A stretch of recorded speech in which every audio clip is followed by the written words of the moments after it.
এই ভিডিওতে আমরা দেখব কিভাবে আমরা নতুন দোকান এবং পুরাতন দোকানের জন্য KYC ইনফরমেশন সাবমিট করতে পারবো। প্রথমে আমি এসআর পার্টনার অ্যাপে ঢুকি।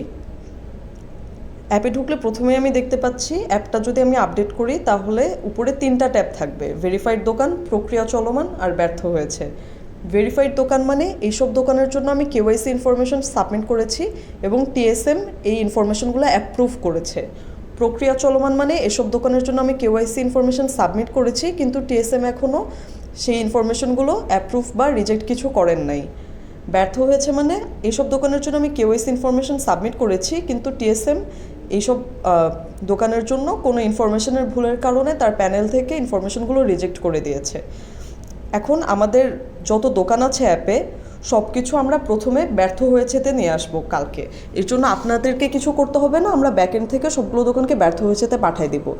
এখন এই যত এক্সিস্টিং দোকান ছিল আমাদের তাদের জন্য KYC সাবমিট করার প্রসেসটা কী হবে সেটা নিয়ে আমি এখন আলোচনা করব। ধরি যে প্রথমে আমার যে দোকানটা আছে আপন স্টোর, এর জন্য আমি KYC ইনফরমেশন এখন সাবমিট করতে চাই। আমি যখন দোকানে ক্লিক করব একদম নিচে আমি 2টা বাটন দেখতে পাচ্ছি, একটা পণ্য ব্রাউজ করুন, একটা পুনরায় জমা দিন।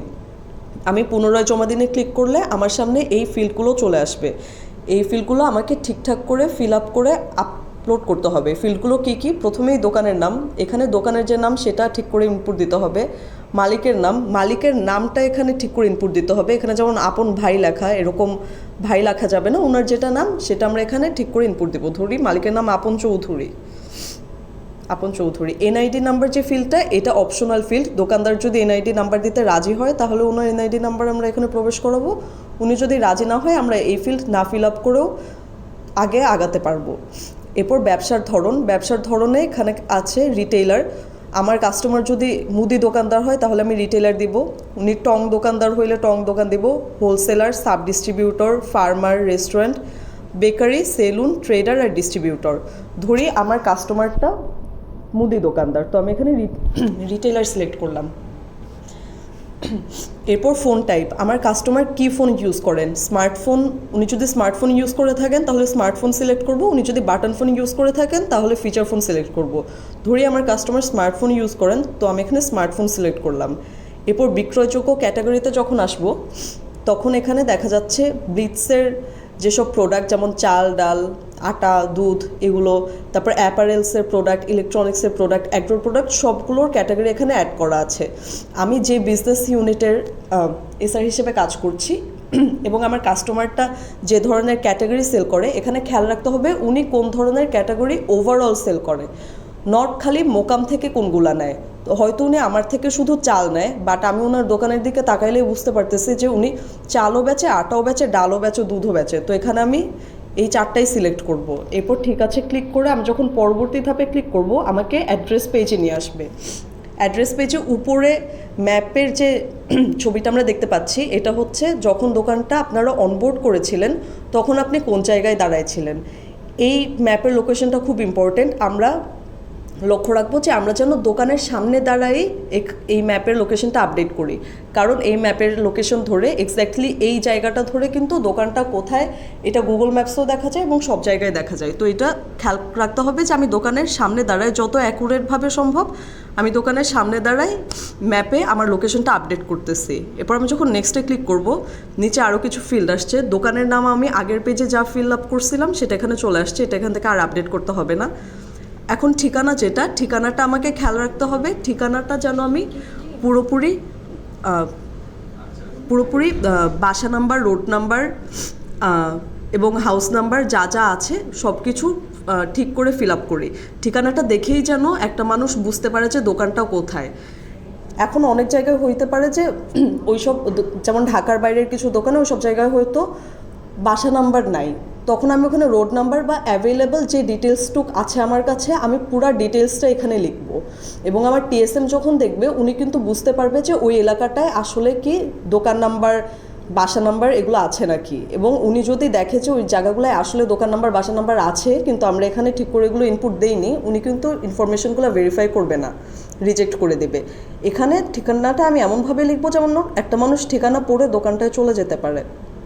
এরপর যে ফিল্ডগুলো আছে জেলা আর থানা, এগুলো আমাদেরকে ফিল আপ করতে হবে না, আমরা ফিল আপ করবো এলাকা। যদি ধরেন আমি মহাখালী দেই, তখন আমার থানার জেলা অটো ফিল আপ হয়ে যাবে এই এলাকার জায়গাটা থেকে। দেখতে পাচ্ছি আমি থানায় মহাখালী চলে আসছে, জেলায় ঢাকা চলে আসছে। এরপর বাজার বা নিকটস্থ বাজারের নাম হচ্ছে আমার কাস্টমারের দোকানটা কোথায় আছে। ওইটা কোনো বাজারের ভেতর থাকলে আমি ওই বাজারের নামটা এখানে লিখবো, অথবা ওই দোকানটার কাছাকাছি সবচেয়ে কাছাকাছি কোন বাজারটা আছে।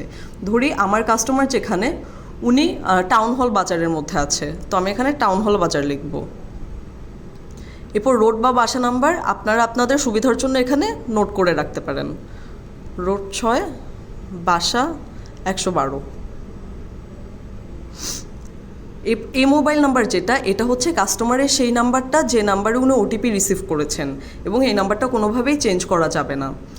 ওনার যদি অন্য কোনো নাম্বার থেকে থাকে সেই নাম্বারটা আমি এই ফিল্ডে অ্যাড করব, যেটা হচ্ছে বিকল্প মোবাইল নাম্বার। আমার কাস্টমারের যদি অন্য কোনো ফিল্ড থাকে, অন্য কোনো ফোন নাম্বার থাকে, সেটা আমি এখানে অ্যাড করব, এবং এটা অপশনাল। ওনার যদি অন্য কোনো ফোন না থাকে এটা ফিল আপ না করলেও হবে, এটা ফিল আপ না করেও আমি আগাতে পারি। ধরি আমার কাস্টমারের আরেকটা ফোন নাম্বার আছে, যেটার নাম্বার 019198456। এর পরের যে ফিল্ড সেটা হচ্ছে বাজারের ধরন, ক্লাস্টার আর পকেট। এখন ক্লাস্টার আর পকেট মানে কি? আমার কাস্টমার যদি কোনো কাঁচা বাজারের ভেতর অবস্থিত হয়, কাঁচা বাজার বলতে উনি যদি যে কোনো বাজারের মধ্যে থাকে যেখানে অনেক দোকান একসাথে থাকে, নর্মালি বাজারগুলোয় তো অনেক দোকান একসাথে থাকে, ওই রকম বাজারের মধ্যে যদি আমার কাস্টমারের দোকান থাকে আমি সিলেক্ট করব ক্লাস্টার।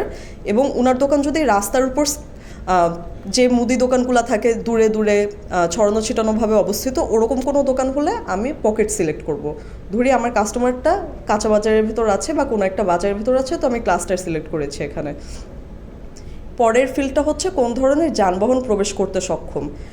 এই যানবাহন হচ্ছে ওই কাস্টমারের দোকানের সামনে যে রাস্তাটা, সেখানে প্রবেশ করতে সক্ষম।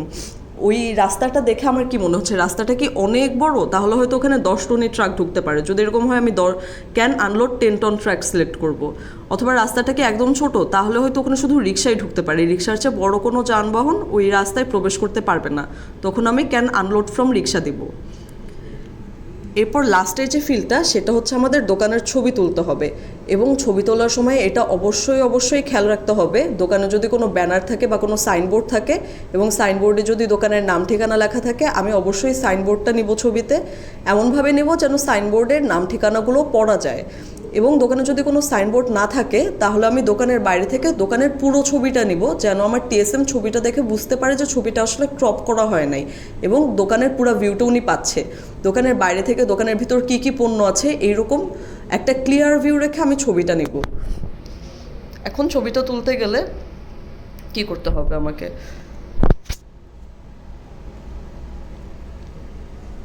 ধরি এই দরজাটা আমার দোকান, আমি যেহেতু কোনো দোকানের সামনে নাই, আমি দোকানের ছবি তুলতে পারছি না, কিন্তু দরজাটা আমার দোকান হলে আমি পুরা ভিউটা নেব, টপ টু বটন পুরা ভিউটা নিয়ে ছবিটা তুলব এবং এটা সাবমিট করব। এখন আমি যখন ঠিকানা সেভ করুনে ক্লিক করব, তখন আমার এই KYC ইনফরমেশনগুলো আপডেট করা হয়ে গেছে। এই দোকানটা কিন্তু আমার ব্যর্থ হয়েছে ট্যাবে ছিল। এখন যদি আমি আবার অ্যাপে ব্যাক করি, ব্যর্থ হয়েছে ট্যাবে আমি এই দোকানটা পাবো না। আপন স্টোর কিন্তু আমার এখান থেকে চলে গেছে, আমি ওটা কোথায় পাবো? প্রক্রিয়া চলমানে পাবো। এখানে যদি আমি আপন স্টোর সার্চ করি, এখানে আমি দেখতে পাচ্ছি আমার দোকানটা প্রক্রিয়া চলমানে চলে আসছে, কারণ আমি এই দোকানের জন্য KYC ইনফরমেশনগুলো সাবমিট করেছি, কিন্তু TSM এখনও এগুলো অ্যাপ্রুভ বা রিজেক্ট কিছু করেননি। এই জন্য প্রক্রিয়া চলমানে চলে আসবে, এবং এখান থেকে আমি পণ্য ব্রাউজ করে ক্লিক করে ভিজিট করতে পারবো, অর্ডার করতে পারবো। এটা গেল হচ্ছে আমার অ্যাপে অলরেডি যেসব দোকান আছে তাদের ইনফরমেশন আমি কিভাবে আপডেট করব। এখন আমি দেখাবো আমি নতুন একটা দোকান অ্যাড করার জন্য এখন আমাকে কি কি প্রসেস ফলো করতে হবে। ধরি একটা নতুন দোকান আমি এখন যোগ করব, আমি নিচে নতুন দোকান যোগ করুনে ক্লিক করব আগের মতোই। এখানে আমি দোকানদারের ফোন নাম্বার দিব, ওটিপি রিসিভ করুনে ক্লিক করলে দোকানদার একটা ওটিপি পাবে এবং এটা আমার সাথে শেয়ার করবে। আমি এখন ওটিপিটার জন্য ওয়েট করছি যে দোকানদার আমার সাথে ওটিপি শেয়ার করবে।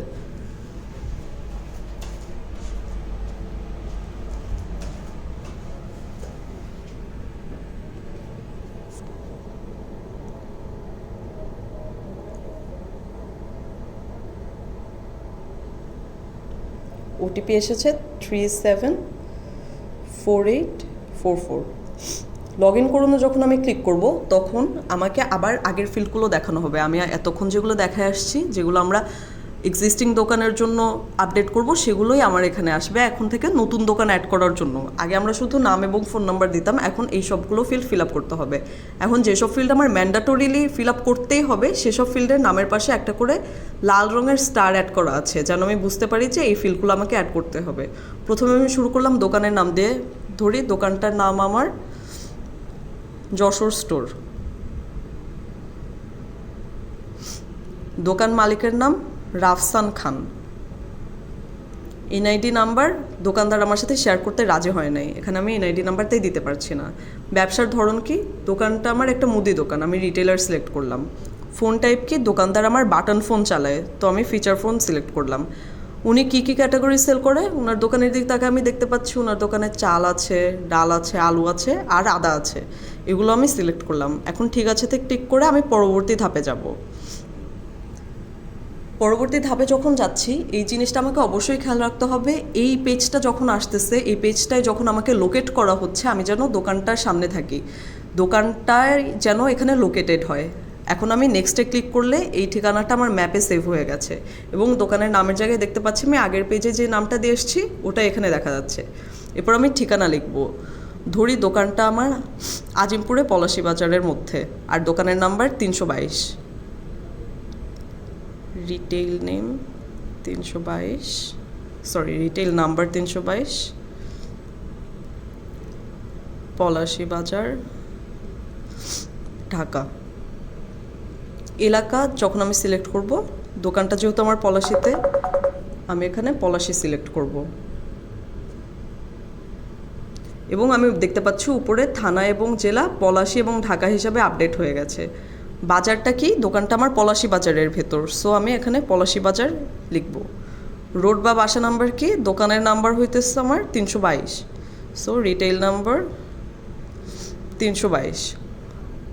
মোবাইল নাম্বারটা কি, যে নাম্বারে দোকানদার আমার ওটিপি রিসিভ করছে, এটা আমি চেঞ্জ করব না। বিকল্প মোবাইল নাম্বার কি, হয়তো আমার এই দোকানদারের কোনো বিকল্প মোবাইল নাম্বার নাই, তো আমি এখানে কিছু দিলাম না।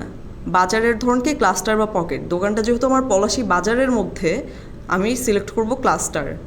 কোন ধরনের যানবাহন দোকানে প্রবেশ করতে সক্ষম, পলাশী বাজারের সামনের রাস্তা দিয়ে হয়তো 1 টনই ট্রাক ঢুকতে পারে, এখানে আমি can unload from 1 ton truck দিব। এখন দোকানের ছবি তুলব আমি, এবং দোকানের ছবিটা আমি অবশ্যই এমনভাবে তুলব যেন পুরো দোকানটা দেখা যায়, টপ টু বটম, দোকানের কী কী ক্যাটাগরি সেল করছে এগুলো যেন বাইরে থেকে দেখে বোঝা যায়।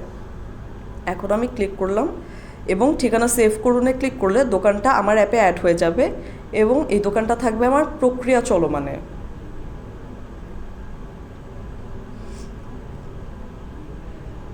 ঠিকানা সফলভাবে আপডেট হয়েছে। এখন যদি আমি প্রক্রিয়া চলমানে গিয়ে দোকানটা সার্চ করি, যশোর স্টোর,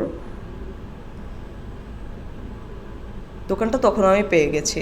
এখন টিএসএম এই দোকানটা ওনার প্যানেল থেকে অ্যাপ্রুভ করবে বা রিজেক্ট করবে।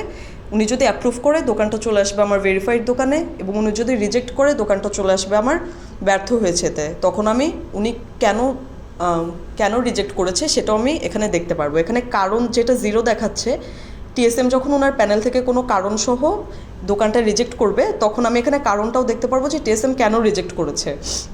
তখন আমি ওই ফিল্ডটা আপডেট করে দিব পুনরায় জমা দিনে ক্লিক করে। আরেকটা ব্যাপার যেটা হচ্ছে ভেরিফাইড দোকান প্রক্রিয়া চলমান বা ব্যর্থ হয়েছে, যেখান থেকেই আমি কিন্তু প্রত্যেকটা দোকান থেকে কিছু ইনফরমেশন আপডেট করতে,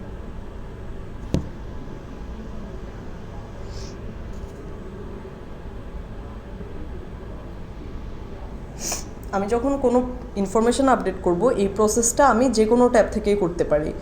সেটা ভেরিফাইড থেকেও করতে পারবো, প্রক্রিয়া চলমান থেকেও করতে পারবো, এবং লাস্টে ব্যর্থ হয়েছে থেকেও করতে পারবো। আমি যখন ইনফরমেশন আপডেট করব এটার জন্য কি করতে হবে, উপরে ডান দিকে যে আমি একটা মানুষের আইকন দেখতে পাচ্ছি ওখানে ক্লিক করব। ক্লিক করার পর আমার অ্যাকাউন্টে ক্লিক করব। এখানে দেখা যাচ্ছে ব্যবসায়িক তথ্য এবং এখানে কিছু ফিল্ড আছে যেগুলো আমি আপডেট করছি দোকানটা অনবোর্ড করার সময়। এটা যদি আমি কিছু চেঞ্জ করতে চাই আমি পরিবর্তন করণে ক্লিক করব এবং এখানে ওই ফিল্ডগুলোই দেখাচ্ছে যেগুলো আমি এতক্ষণ দেখায় আসছি। এখানে ধরেন আমি আগে দোকানের এই যে মালিকের নামটা ভুল দিছিলাম, মালিকের নাম হয়তো মানসিব খান, তো আমি এখানে মানসিব খান বসাবো। এখন আমি যদি সেভ করি, দোকানটা যদি ভেরিফাইড দোকানেও থেকে থাকে তখন সেটা ইন প্রোগ্রেসে চলে আসবে। ইন প্রোগ্রেস মানে হচ্ছে প্রক্রিয়া চলমানে চলে আসবে।